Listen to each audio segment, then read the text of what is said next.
Amen. Thank you. Maraming salamat sa pagsagot ni Brother Bubu sa request ko na siya yung magbibigay ng testimony. Tapos salamat din kay Bea na nagbigay ng special number. Parang dun pa lang sold na tayo eh. No? Hindi ko na alam kung okay pa itong sasabihin ko. Pero ako ay kinakabahan. Malamig dito sa auditorium pero ako kanina pa ako pinagpapawisan sa likod nung nire-review ko yung hinanda kong mensahe. Kaya kung pwede lang sana nakatalikod ako magsalita no para hindi ko kayo makita. Pero di ko naman talaga kayo nakikita. Kaya buksan na natin ang ating mga Bible. Okay. Ang naibigay pong topic sa akin ay Desire for Soul Winning. At ang napili ko pong title ay Bring Forth Fruit. Sa Tagalog ay Dalhin ang Ika-4 na Prutas. Ayan, akala ko nakakatawa yun eh. Hindi pala, hindi pala ako bagay mag-joke. Amen! So bring forth fruit, magkaroon ng bunga. Okay. So wag po yung ika-4 na prutas. Ni Shannon. Nag-slow na ka, DJ. Bring forth fruit. Ito ay plano ng Kristo sa isang Kristiyano, sa isang taong tumanggap sa Kanya. Ito ay purpose ng isang Kristiyano buhat nung siya ay tumanggap kay Jesus Christ. Ito na ngayon yung pinopursue ng isang church. Okay? So through faith, ang isang mananampalataya, magbubunga yan. No? Magbe-bear siya ng fruit. Yan ang nature ng isang puno. Okay? Ang puno, hindi mo mapipigilan yan na mamunga. Tama? So maraming nagsasabi, pwede mong sabihin na ikaw ay tumanggap na kay Jesus, ligtas ka na, meron ka ng Kristo sa iyong puso, pwede mo itong i-prove sa mga tao. Tama? No? Ito, tatandaan nyo. Ikaw at ang Diyos lang ang nakakaalam na ikaw ay ligtas. Hindi pwedeng sabihin ng isang tao na ikaw ay hindi ligtas dahil ikaw at si Jesus lang ang nakakaalam niya. Pero maaari mong ipakita. Okay. Paano mo ito may papakita? Buksan natin sa Matthew chapter 7 verse 16. Chapter 7. Matthew chapter 7 dahil ang anak ko ang pangalan niya ay Matthew. At ang birthday niya ay July, kaya Matthew chapter 7, 7th month, verse 16. Ye shall know them, sundan nyo na lang po ako kung nandyan na po kayo. Ye shall know them by their fruits. Okay, para dyan muna. Bago po tayo magpatuloy, ako po ay magpe-pray. Panginoon, maraming pong salamat sa oras pong ito. Maraming pong salamat sa pribilehiyo na makapagsalita sa aking mga kapatid sa simbahan. Dalangin po namin na gamitin niyo po ako bilang maging blessing. Itago niyo po ako sa inyong likuran nang kayo po ang makita at maitaas. Lahat po ng ito ay para po sa inyo, Panginoon, at kayo lamang po ang maluwalhati. Gamitin niyo po ako, linisin niyo po ang aking puso at isipan, maging ang aking motive, Panginoon, ay ikip niyo po itong check na ito po ay para lamang po sa inyo. Patapos ang pagkukul ng pagkasala, mahal po namin kayo sa pangalan ni Jesus. Amen. Okay, sabi dyan, you shall know them by their fruits. After you have a relationship with God, you will bear fruit. It is natural. Ngayon, maraming magsasabi, paano ba magkaroon ng relasyon kay Jesus? Okay. So, paano tayo makaka-acquire ng isang relasyon sa ating Diyos? Una, dapat nating malaman na tayo ay makasalanan. Romans 5:12. Kung bubuksan niyo, nakalagay doon. Nabasahin ko para sa inyo, sundan niyo na lang ako. Pwede niyong buksan sa inyong mga Bible. Romans chapter 5, verse 12, sabi dyan, wherefore as by one man sin entered into the world, and death by sin, and so death passed upon all men, for that all have sinned. Okay, so sabi dyan, lahat ay makasalanan. Ngayon, pwede mong sabihin, hindi naman ako nagawa ng kasalanan na, mabuti naman ako. Pero sabi din sa Genesis chapter 1, verse 31, ginawa ng Diyos ang mundo. It was all good, no? Sabi ng Panginoon. So walang masama dito. Pero sinabi sa Psalms 24 verse 1, sabi din doon, fullness thereof ay kay Jesus. Lahat ng nandun, pag sinabing fullness thereof, pati yung mga nakatira dito, yung mga tao. At uulitin natin sa verse 12, sabi doon, lahat ng tao ay nagkasala. So walang ligtas dyan, walang magsasabi na hindi ako gumagawa ng kasalanan, mabuting tao ako. Pero sabi ng Bible, lahat tayo ay makasalanan. Pangalawa, dapat nating malaman, bago tayo magkaroon ng relasyon kay Jesus, dapat malaman natin na ang kasalanan ito ay merong penalty. Ano yung penalty na ito? Ito yung kamatayan. Ano ang ibig sabihin ng kamatayan sa Bible? Separation. So Romans 6:23, sabi dyan, for the wages of sin is death. Anong ibig sabihin ng death? Makikita natin sa Isaiah chapter 59 verse 2. Paano naging separation yung death? Isaiah chapter 59 verse 2. Ayan, sa sobrang kaba ko, hindi ko na mahanap kung nasan yung Isaiah. Pero nandito lang siya sa Bible eh. Ayan, Isaiah tapos Jeremiah lang. 59 verse 2. Sabi dyan, malinaw. But your iniquities, kasalanan, have separated between you and your God. Ang kasalanan at ang holiness na God hindi yan pwedeng magsama. Ang Diyos nasa langit, ang tao makasalanan, meron siyang dalang kasalanan, hindi siya pwedeng mapabilang doon sa langit kung nasa ng Diyos. Hindi pwedeng magsama ang kasalanan at ang Diyos. Kaya tayo napahiwalay sa Kanya. Yun yung death.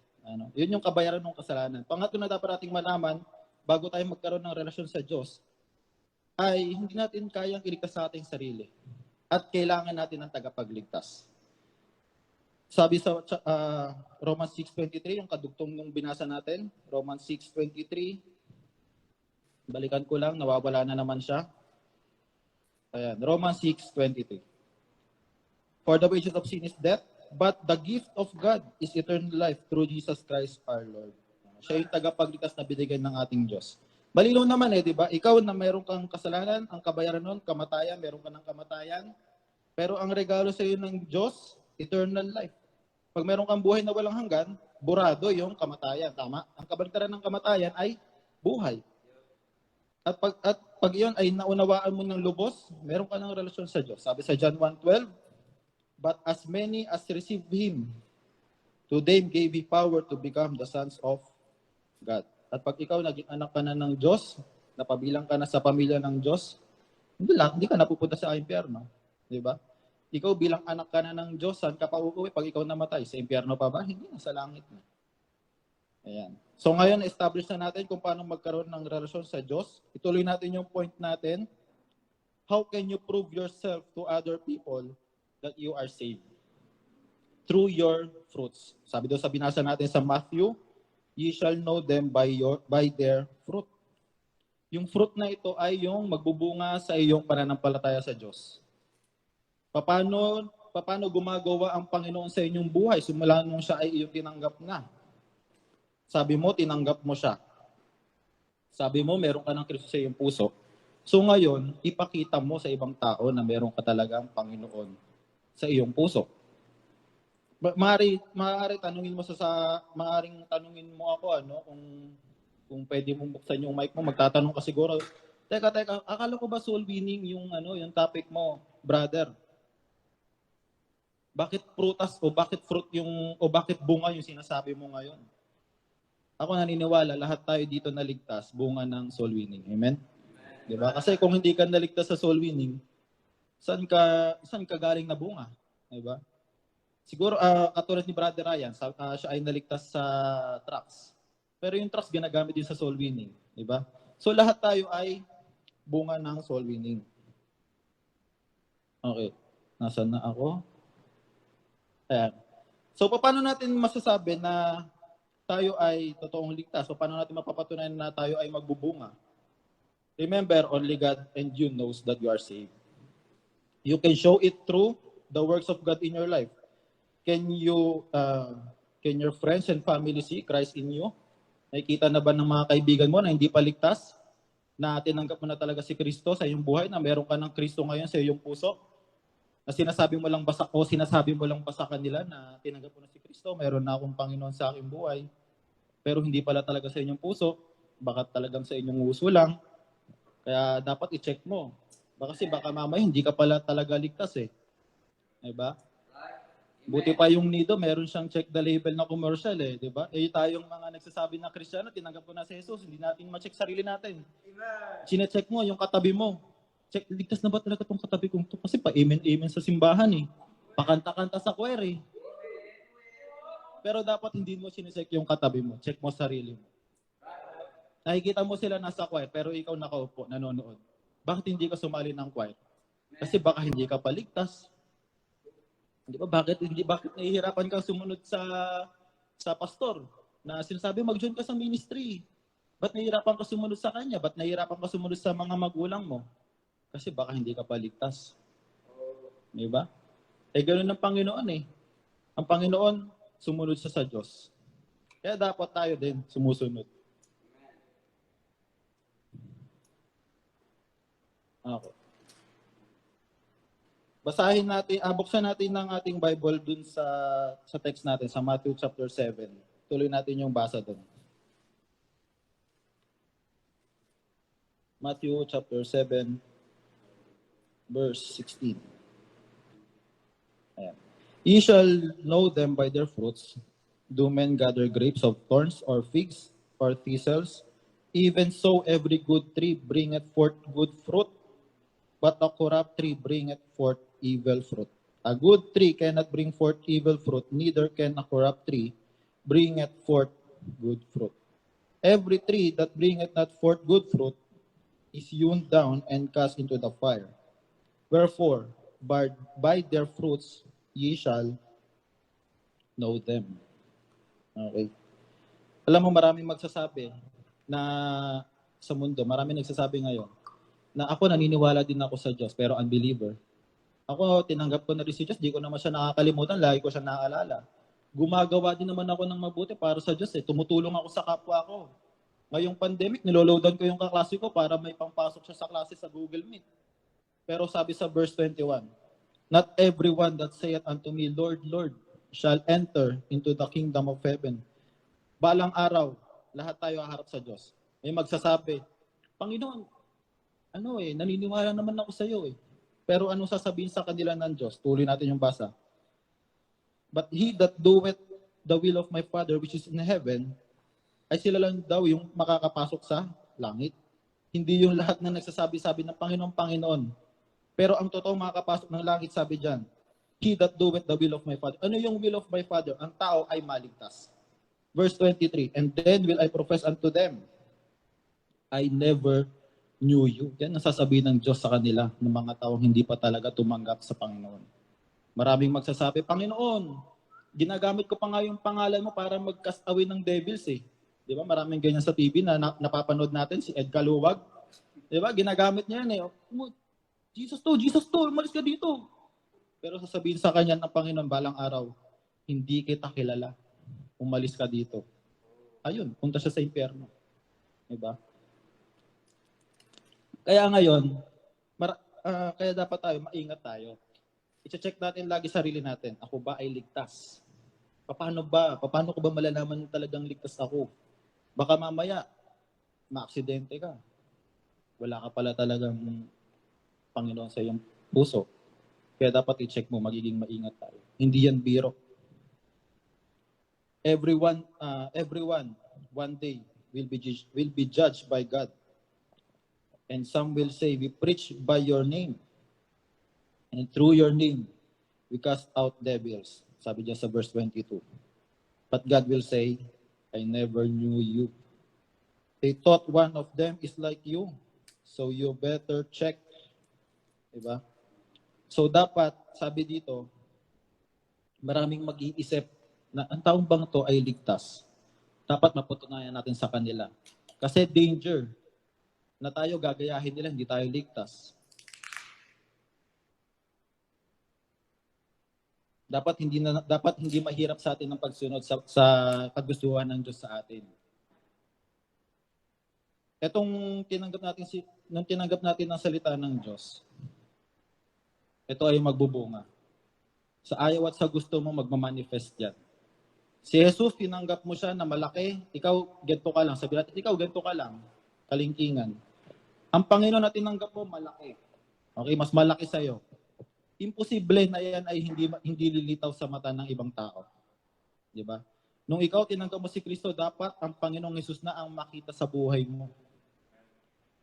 May tatlong bunga akong gustong i-share sa inyo ngayong oras na to. Unang bunga na gusto kong i-share ay nasa Galatians chapter 5 verse 22. Galatians chapter 5 verse 22.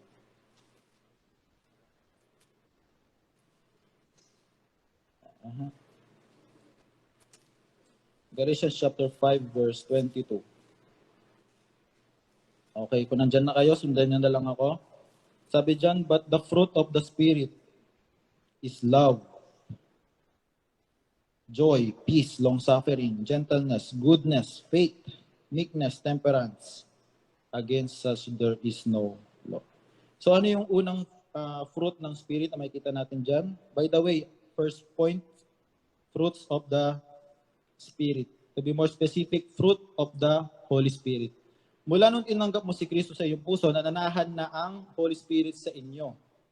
Diba? Sabi ng Bible, ye are now the temple of the Holy Ghost. Holy Spirit, yan na yung bahay niya. Ikaw. Ngayon, dahil dyan na siya nakatira, mamumunga yan. Ang unang bunga na sinabi dito sa verse ay love. Okay? Dapat hindi na tayo nakakaramdam ng galit. Diba? Nung tayo unbeliever pa, may mga kapitbahay tayo na kinaiinisan natin. Tama?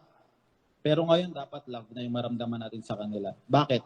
Kasi sila ay patutungo din ng impyerno. Kaya dapat meron kang mararamdaman. Dapat love mo na sila. Dapat i-share mo sa kanila yung gospel. Huwag mo silang hayaan na mapahamak patuloy papunta sa impyerno. Kaya nga, di ba, meron tayong kanta, the love of God is shed abroad in our hearts. Nandyan na ba talaga yung love of God sa inyong mga puso? Amen. Diba? Dapat yan yung unang mag-manifest sa atin mula nung tinanggap natin si Kristo.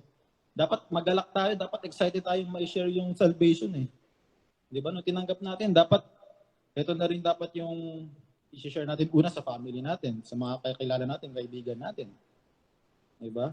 Ano pa yung makikita natin na bunga ng Spirit dyan? Next. Joy. You became Christian, you will go to heaven. Diba? Natiyak mo na ikaw ay pupunta na ng langit. Dapat ikaw ay masaya.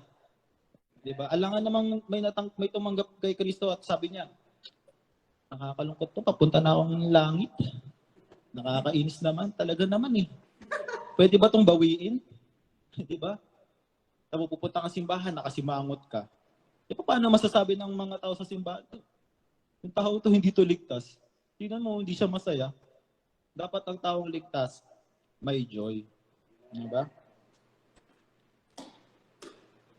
Ito tandaan natin. Sinabi ko to sa devotion namin.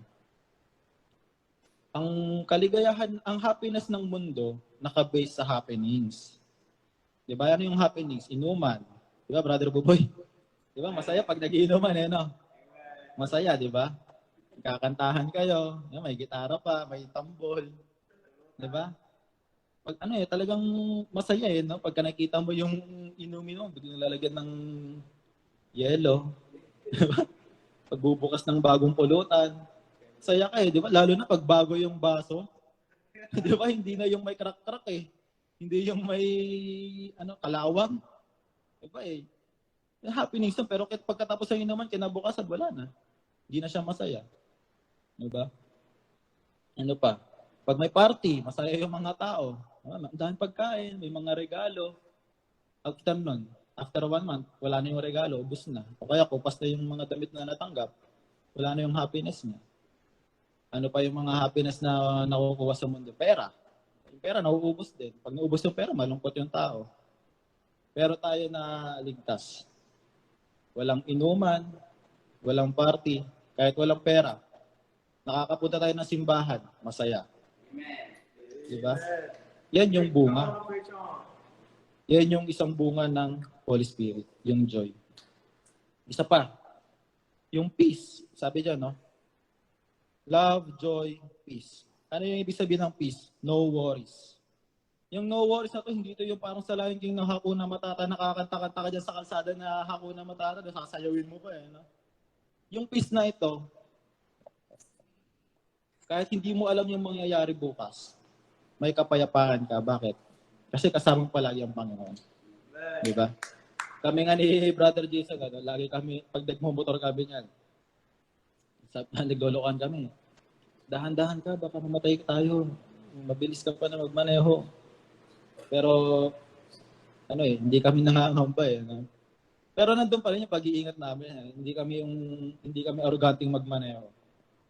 Nag-helmet pa rin kami. Pero may mga tao na, wala, basta-basta lang na nagmamaneho, namamatay. Diba?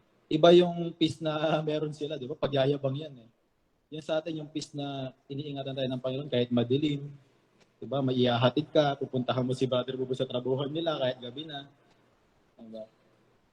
Next. Long suffering. Ano yung ibig sabihin ng long suffering? Suffering for a long time. Binaligtad mo lang, long suffering for a long time. Pero, without complaint. Diba? Ano yung ibig sabihin nitong without complaint? Kuwari, inutusan ka na. Kuwari, si CJ, inutusan siya ng kuya niya. Ako na naman!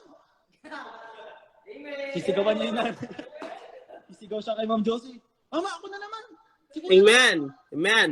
Hindi yun Amen. long suffering. Amen? Kuwari, dito sa simbahan, di ba? Tayo naglilinis. Magre-reklamo kay Pastor, pupunta ka, Pastor! Ako na naman magmamap doon! Meron ba? Hindi yan long suffering. Di ba?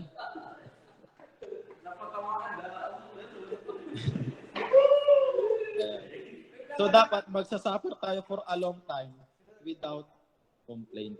Diba? Huwag kang magagalit pag ikaw yung laging inuutusan. Alam mo, privilege yan. Bakit ikaw yung laging inuutusan? Kasi yung nag-utos sa'yo, alam nila na kaya mong gawin. Diba? Tatandaan nyo, huwag kayong magre-reklamo pag ikaw yung laging inuutusan. Count nyo yan na privilege. At alam nyo na ikaw, in-empower ka ng Panginoon na kaya mong gawin yung pinapagawa sa inyo. Diba? Blessing yun. Kasi bakit hindi niya inutusan sa iba? Kasi baka yung ibang yon hindi nila kayang gawin. Tataka ka, bakit kaya ako pa inapunta sa choir? Bakit hindi si ganito? Diba? Kasi ikaw, ang Panginoon siya ang nag-enable sa'yo na makaawit dyan. Yung tao niyo, hindi niya na-enable. Diba? Siguro, ayaw niya magpagamit. Diba?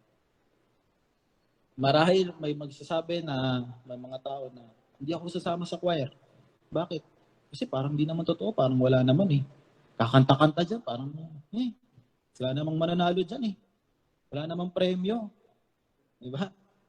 Pero ikaw, patuloy kang kumakanta. Hindi ka nagre-reklamo. Nagre-reklamo sila kahit hindi pa sila kasama sa choir. Diba? Na ikaw, nakikipractice ka na, nakikinig ka na, papunta ka na dun eh.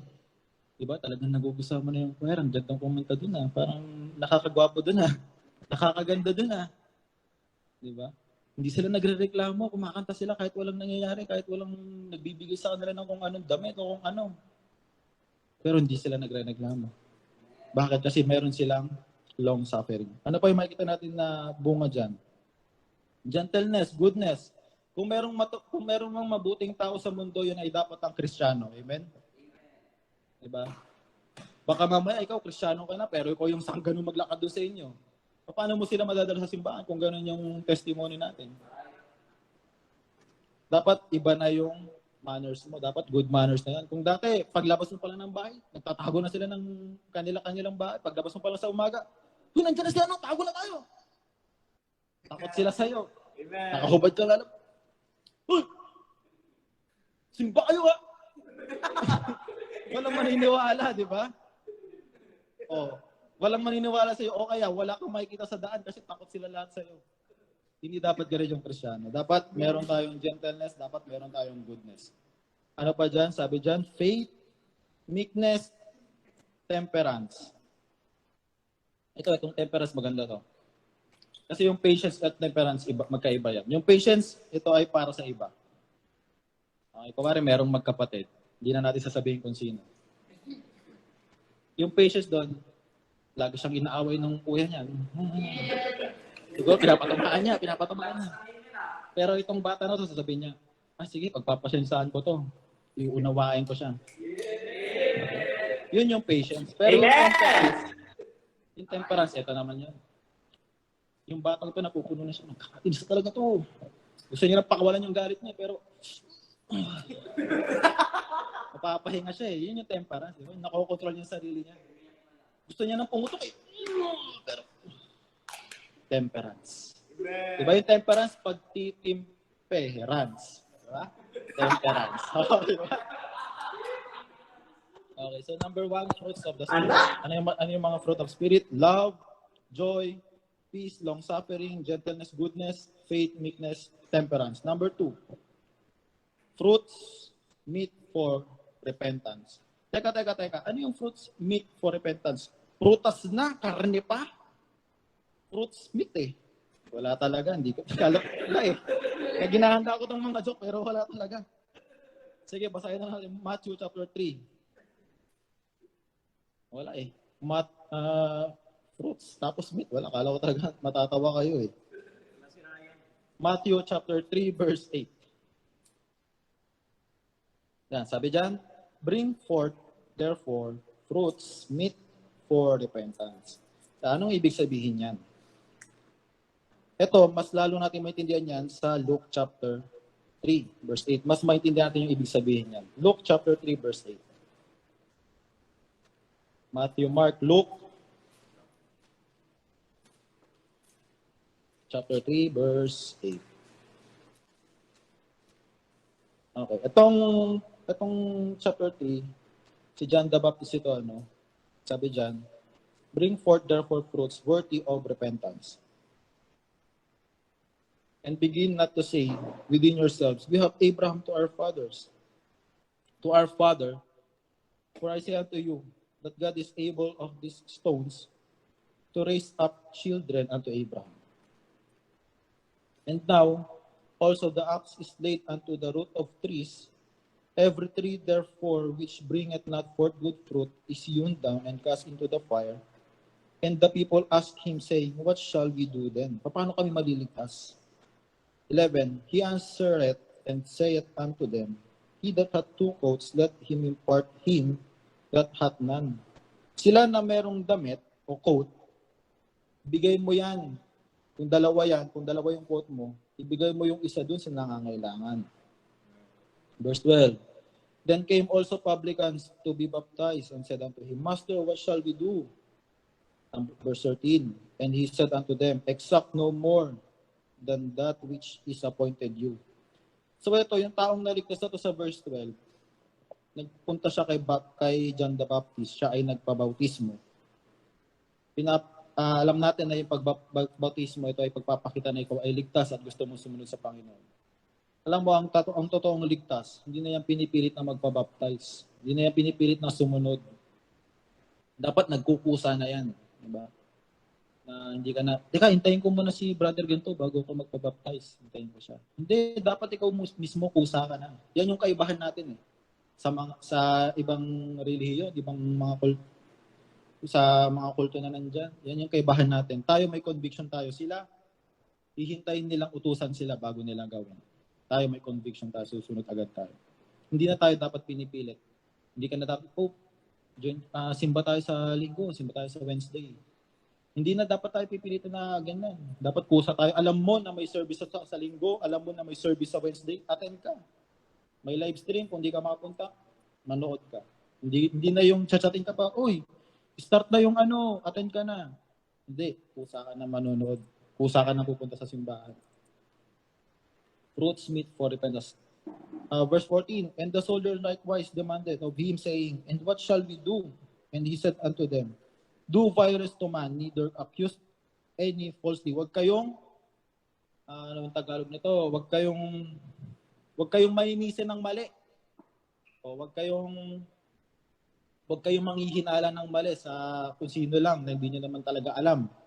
Verse 15, and as the people were expectation, and all men mused in their hearts of John, whether he were on the Christ or not. John answered, saying unto them all, I indeed baptize you with water, but one mightier than I cometh, to latchet of whose shoes I am not worthy to unloose. He shall baptize you with the Holy Ghost. So sabi dyan, ang saved na tao, meron siyang change of attitude towards sin. Kung dati, Na-enjoy mong gawa ng kasalanan, ngayon hindi na. Kung noon may pleasure pa sa'yo yung paggawa ng kasalanan, ngayon wala na. Wala ka ng appetite sa kasalanan. Noon, na-enjoy mo yung pag-inuman, na-enjoy mo yung pagsisigarilyo, na-enjoy mo yung paglaro ng mga violent na games. Ngayon, konti na lang. Ay, hindi. Wala na. Hindi mo na talaga gusto. Hindi mo na nagugustuhan. Hindi ko sinasabi na tayo, hindi na tayo magkakasala. Once na ikaw ay ligtas na, magkakasala pa rin tayo. Ang sinasabi ng Bible, hindi mo na ma-enjoy yan.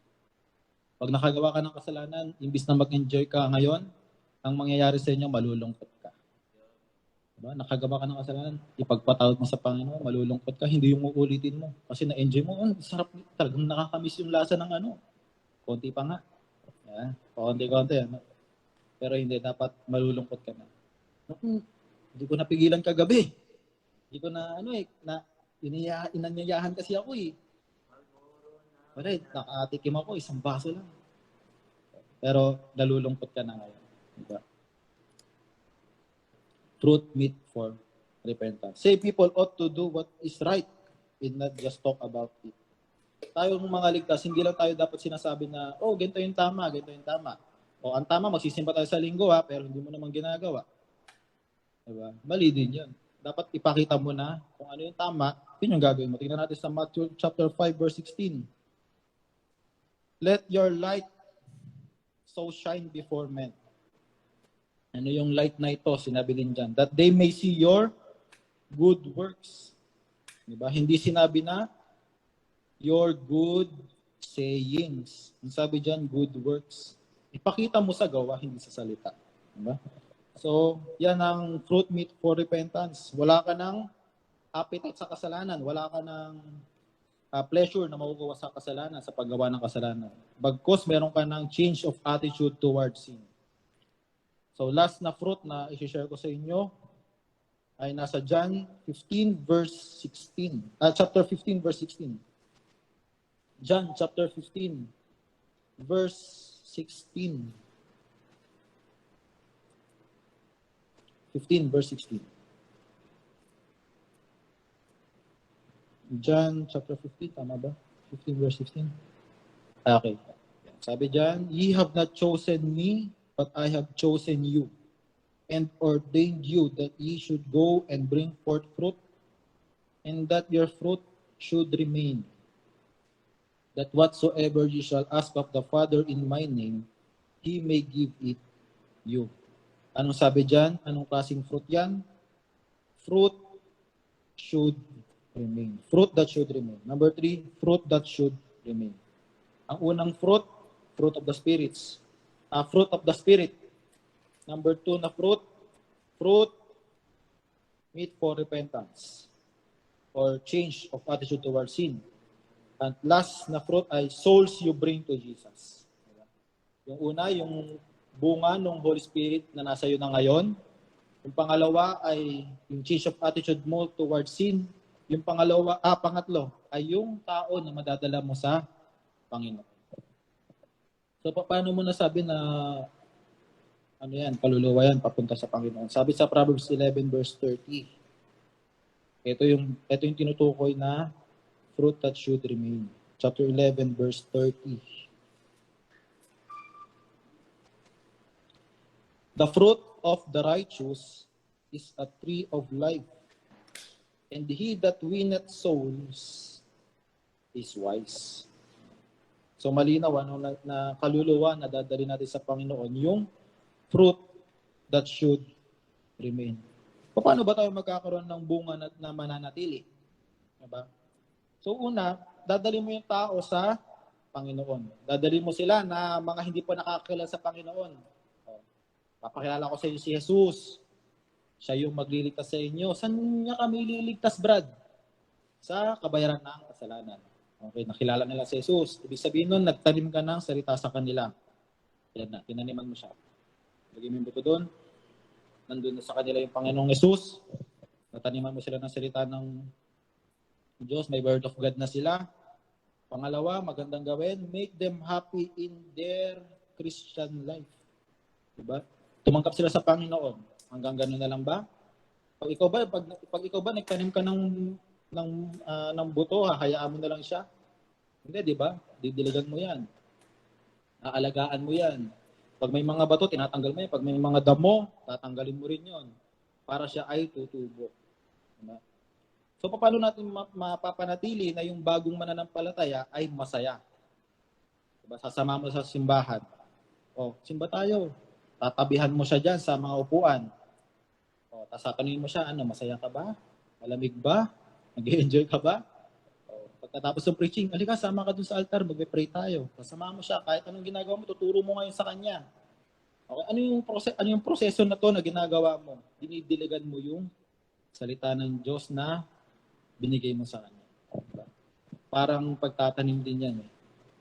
Ano pa yung pwede mong gawin sa kanila? Ngayon, hihintayin mo siyang mamunga. Etong dinala mo sa simbahan, nadala mo na siya, nakikinig na rin siya, nakaupo na siya dyan. Minsan, hindi mo siya sinusundo, kusa na siya, di ba? So, nagbubunga na yung kaligtasan sa kanila na. Kukusa na rin siya, hindi na siya yung pinipilit. Di ba? At wag kayong madi-discourage pagka ilang taon na itong taong to, hanggang simba-simba lang, hindi siya nagko-choir. Hindi siya nagdadala ng mga kaibigan niya, hindi niya dinadala yung family niya, hindi niya dinadala yung parents niya, kapatid niya, hindi niya dinadala. Huwag kayong madi-discourage. Bakit? May mga puno na namumunga more than 2 to 4 years bago sila mamunga. May mga puno din na hindi namumunga pag hindi masaya. Kaya dapat alagaan natin sila. May nadala ka na bago sa church, kaibiganin mo, mayroon siyang, siguro may pupunta sa simbahan na mag-isa lang siya, wala siyang kilala. Kamustahin mo, Brad, kamusta ka naman? Tagasan ka? Ikaw, upo tayo dito. Habang nagintay tayo sa pastor, tuturuan kita ng mga verses. Anong gagawin mo sa Sabado? Sa bahay ka lang ba? Sige, punta ako sa inyo, Bible study tayo. Pakilala mo si Jesus sa kanya, sa mga kapatid niya, sa mga kaibigan niya, magulang niya. Alagaan mo siya. Keep them happy. Ang puno, mas maraming bunga pag masaya. Ito, dito na ako magko-close illustration na to. Ang puno, nature niya na mamunga. Hindi mo yan mapipilit. Oy, ikaw puno, tinanim kita dyan. Dapat bukas pagising ko, may makita akong bunga dyan. Dapat marami na yan. Hindi ganun yung puno. Ang puno, mamumunga yan dahil yan ang nature niya. Tandaan natin, ito tayo noon, nung tayo ay makasalanan pa, wala pa tayong Kristo sa ating puso. Nature sa atin ang magkasala. Hindi mo pa iniisip, gusto mong gumawa ng kasalanan pero nagkakasala ka. Kasi nature natin yan. Ganon din nung tayo naligtas na. Nature natin ngayon na mamunga.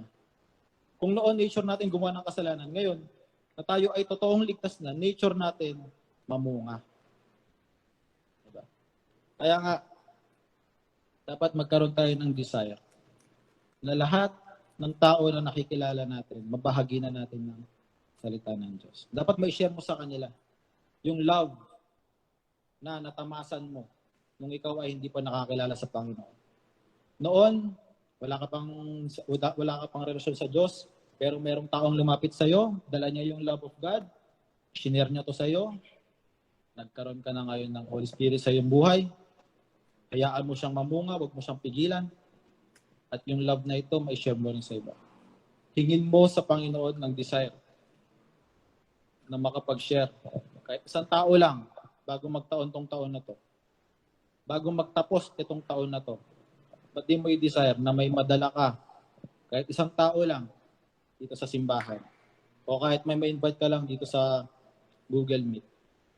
Hingi ka sa Panginoon, Panginoon, bigyan mo ako ng desire na itong taong to, yung kaibigan kong ito, ma-invite ko sa church. O kaya naman, yung kapatid ko, Panginoon, sana ma-invite ko rin dito sa Google Meet. Ba't di natin hingin sa Panginoon? Diba? So mag-cross tayo sa panalangin. Panginoon, maraming salamat sa inyong salita namin narinig. Salamat, Panginoon, sa salvation. Salamat po sa Holy Spirit na pinagkalim po sa amin. Ganahin po namin na kami po ay mamunga pa nang makita rin po ng mga ibang tao ang pagkilos niyo po sa aming buhay. Patuloy niyo pong pag-ingatan ng bawat isa sa amin at maging mga hindi po namin kapiling ay kayo po mag-ingat po sa kanila At kung meron man po isa sa amin, maging sa mga mahal po namin sa buhay na hindi pa po nakakakilala sa inyo, iligtas niyo po sila. Dalangin po namin na kayo po ang patuloy na mag-bless ng programang ito sa aming simbahan. Patapos ng pagkukulang ng pagkasala, mahal po namin kayo. Sa pangalan ni Jesus, Amen.